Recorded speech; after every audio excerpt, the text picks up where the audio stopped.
there are dreams, you know what they are. They're like, it's like naked behind a podium, you had a speech to give, late for a flight. There's no dream interpretation there. You know what that is. There are dreams that make no sense at all. There's no emotional stamp on them. It's clutter. We have thoughts during the day we don't pay attention to. Yes. There are dreams that parallel your life. And the two most important ones are end-of-life dreams and pregnancy dreams. Really? If, as reported, when people are pregnant, patients are pregnant, they have a lot of dreams about babies and rolling over babies, and so that doesn't need interpretation. If people at the end of life with a cancer diagnosis, and then my patients tell me that they're thinking about like finish lines and visiting people from the past. Really? The dreams are accompanying you, right? Because you're making those dreams. So of course the dreams fit what's going on in your life. Wow. Again, those don't need to be interpreted. You know what's going on. Sure. You're dying, and your dreams are comforting you. You've worked on a lot of people who've only had a year or a few years left to live. Cancer What patients. are most of those dreams of people who are dying? Okay, that's a big question. That goes back to the last conversation we had. I am surprised by how valiant most cancer patients are. When I look at cancer patients in general, I would think most would fall apart, right? Because it's quite the word, it's quite the journey. But it's overwhelming. Not all. Some suffer, some handle it poorly, understandably. But they do well. They show up for their appointments. They're brave. They dig down for strength and composure, and they find meaning. Sometimes they are able to enjoy some things more, knowing that the finish line is in view. They're not encumbered, as I mentioned last time, with fuss. Mm-hmm. And those patients, when you talk to them, they will report, again, not all, I'll make simple statements here, but a lot of them report that the dreams they have are positive. Wow. They're helpful. They're not of being eaten alive. They're not of, what did I do to get this? Interesting. It's reconciling with lovers and family. It's having an expansive view of their life. The dreams in these cancer patients, and this is reported in other people who study this, dreams comfort you toward the end of life. Wow. And so again, the hyper-emotional dream, so if we have dreams that don't need interpretation because you're falling or you're flying and you're falling, or you're giving a talk and you show up naked, or it's end of life and it's comforting you, or it's just, there's no emotional feeling to it. I believe if you are to go after a dream to really reflect upon, you wake up and that intense dreaming life gives you a glimpse, a little peek at something. Don't waste that. And the one to choose is the one with a powerful central image and a powerful emotion. So, and that to me, that makes sense with what's going on in the brain. Hyper emotional, hyper visual, right? I'm trying to make sense of it. And just be aware that a lot of times it's symbolic. It's not going to be literal, right? Because we talked about the executive network is dampened. And hyper-emotional, hyper-visual brain, it's a storyteller. You want to extract the meaning out of the story, much like a good movie. And it's not, hey, why am I... So, for example, some veterans, when they're having trouble with a marriage, will have dreams of war, but they don't generally dream of war. So you have to be able to think about it and try to... I can't give you that answer. I don't know if you're a veteran or not. I think that's where it's hard to go online and say, I dreamt of a leaf or a bridge. What does it mean? No, it's different it's individual.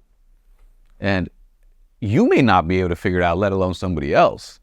But if you have the luxury to remember your dreams, or through auto-suggestion and journaling, you're trying to remember dreams more, which can happen, those are the ones to go after. The hyper-emotional ones, the hyper-visual ones. And just keep them here. You got 15 things in front of you. You're focusing out where your executive network is on. But don't forget about that glimpse you got into your hyper-emotional brain and what it produced about you. Yeah. For you. Wow. That's fascinating. I feel like we're like 1% of all the things we could be talking about right now. Why do some people have lucid dreams? Why are lucid dreams important? And how can we enter lucid dreams faster? Okay. That got 2 chapters out of 9, so this is a big one. And just to be clear, what lucid dreams are, I have not had them, but Aristotle wrote about them 3,000 years ago. So this is not like, it's not some current thing. Okay.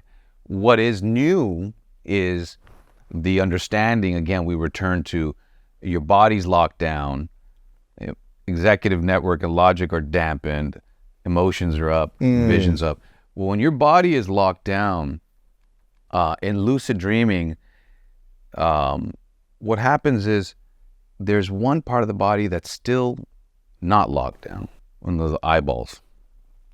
So when you're waking up in the morning, it just happens that the muscles to the eyeballs are not locked down, and the muscles to the breathing, of course, right? Because you're still breathing in lucid dreams or in dreaming in general. So what lucid dream experts and people looking into that have started just recently, after 3,000 years of many different cultures and books writing about, I felt I was awake in my dream, and I could steer the direction of the dream. So not only were you an actor in the dream, you're the director. Interesting, right? That's been written about for thousands of years. Right. But what they can do now is in these sleep laboratories, they put the stickers on their head to measure the electricity to prove they're asleep. Because I could imagine, like, with some of my friends, they'd be like, I woke up. How do you know you didn't just wake up? Right. How do you know you're awake in a dream? So you have to prove you're asleep through the whole time. Because otherwise you might just wake up and say, I remember, I'm lucid dreaming, and then fall back asleep, right? So some essential questions to be asked. So the electrical measurements or the stickers on the head, the sleep spindles is a certain spike that proves you're asleep.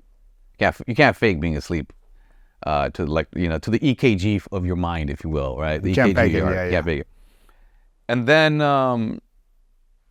they started communicating with them. They'll say certain things, and they come up with this technique called left, right, and they'll move their eyeballs left, right, answer simple questions.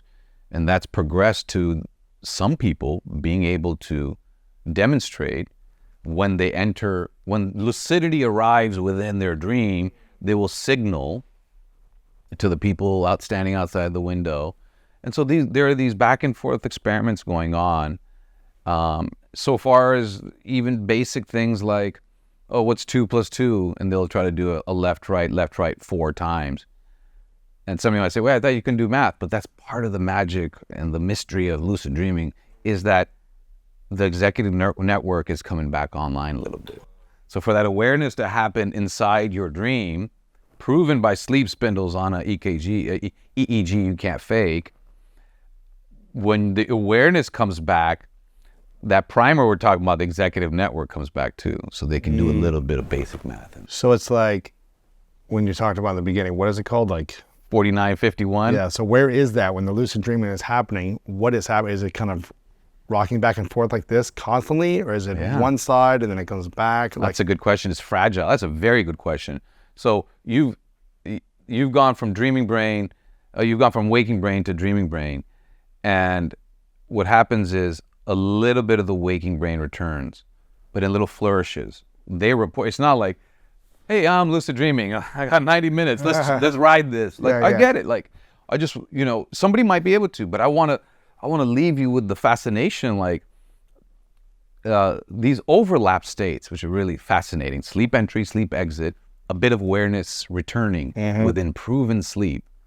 That it is something. That it's something fragile. It's something fleeting. Think of like birds and murmurations and aurora borealis. We're not talking about, and that's also the lesson for people who are listening, is stop thinking that your brain is wires and on and off. Think of it as dreaming brain, waking brain, dreaming brain. Think of it as executive network, mostly interacting here. A little bit of imagination network returning because I'm daydreaming while we're talking, a little bit of blend, right? Well, lucid dreaming is coming to awareness that you're dreaming within your dream, and for some people, being able to steer the content of their dream. That's crazy. Stuff like Christopher Nolan likes to talk about in Yeah. movies and stuff like that. But what I'm here to tell you is it exists. They have proven that it exists. I'm not saying you lucid dream. I have not. Aristotle wrote about it, but they have proven with responses from preserved eyeball movements, documentation that that person is asleep with the electricity of sleep, that they have been able to communicate with people who are in dreams. It's crazy that they can steer their dreams. That's what they report. Isn't that crazy? Yeah. But if you step back a little bit and stop thinking of it as the brain on, off, wired, hardwired, not, if you start to think of it as states, as tides, right? As flows, as seasons, and every night there's the waking brain and dreaming brain, and there's sleep entry and there's sleep exit, and sometimes lucidity returns. It starts to make sense of a lot of the stuff I've been seeing in the hospital. Really? Well, I mean, people wake up from anesthesia. Sometimes people are awake they communicate in anesthesia during our awake brain surgery. Really? And people wake up and they're dreaming gnarly stuff. You can give people certain medicines and they have more lucid dreaming, something based on acetylcholine. The reports of lucid dreaming go up with galantamine. So what that tells me, not to get too medically about it, is that when you mess with pills and drugs and the dreams change, like this is a biological process. Wow. It's not coming from the heavens. It's coming from our brains.